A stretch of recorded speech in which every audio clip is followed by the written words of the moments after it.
Hello there and welcome back to Bhanzu classes. I hope you're having a happy learning. Now let's start our today's topic by recalling some of the fractions that we already know.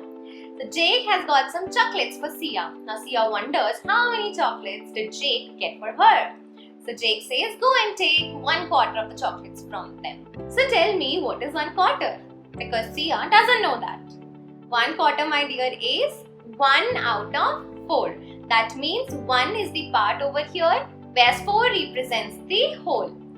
Therefore, 4 is the total number of chocolates that Jake has got, out of which Jake is giving only 1 part to Sia. Amazing. And how to represent 1/4 in fraction using numbers? Yes, we represent it like this. 1/4, where 1 is the numerator and 4 is the denominator. Amazing. Now let me ask you a question regarding 1/2 and 1/4 because you already know about it. Where else do we use halves and quarters in our day-to-day lives? Now, how to represent 1/2? It is represented like 1/2, 1 out of 2, and 1/4 we just saw it is represented like this. Okay, actually we use quarters and halves at a lot more places. So in today's class, let's look at some of the applications of fractions. Let's begin with some questions. Now Jake eats 1 cookie out of 3 cookies. What fraction of the cookie is eaten by him? You have to represent the answer using fraction. Okay, so 1 cookie out of 3 cookies. Seems like the answer is already given over here, right? 1 cookie is the part and whole is 3 over here because there are total 3 cookies, right? So the fraction is 1/3. Let me ask you, what fraction of the cookies are left? So how many cookies are left? Only 2 cookies are left out of 3. So therefore, the fraction of the leftover cookies is 2/3. Amazing. Now let's move to the next question. Jake took 3 crayons out of 11. Find the fraction of the crayons which he has taken. And he has taken 3 crayons. So what is the fraction over here? Yes, it's 3/11 because only 3 crayons are taken out of 11. Amazing. Now it's time for you to represent some fractions. So you have to take 1 donut and represent 1/2 of the donut and 1/4 of the donut.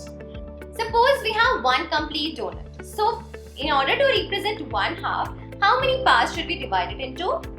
We must cut it into 2 equal parts, right? Why? Because the denominator over here is 2. And 1 part out of 2 represents this only. So here, this part represents 1 out of 2 and this part as well represents 1 out of 2. Now, in order to represent 1/4, that is 1/4, in how many pieces shall we cut the donut into? We must cut the donut into 4 equal pieces, right? 4 equal parts. And similarly, we did it over here, and therefore, for 1 part, the fraction is 1/4 or 1/4. Amazing. Now you try to figure out a few more places where we use fractions. For example, in measurements and in cooking. For example, the length of a butterfly is 1.5 centimeters. And where do we use it in cooking? For example, 1/2 tablespoon of salt, 1/4 tablespoon of sugar. Right? Now you try to figure out a few more examples. Now here's the last question of the day. Let's see. How many pieces is the paper cut into? How many equal divisions can you find here? Yes, 4. And what is the fraction of each part here? This is the 1 part out of 4. And this is also the 1 part out of 4. This also is the 1 part out of 4 and this one is also 1 part out of 4 equal parts. Therefore, the fraction of each part here is 1/4 or 1/4. Now, let's summarize whatever we have studied today. So, we saw some of the applications of fractions like halves, quarters, where are they used? Now, do you know where the halves and quarters are used apart from cooking and measurements?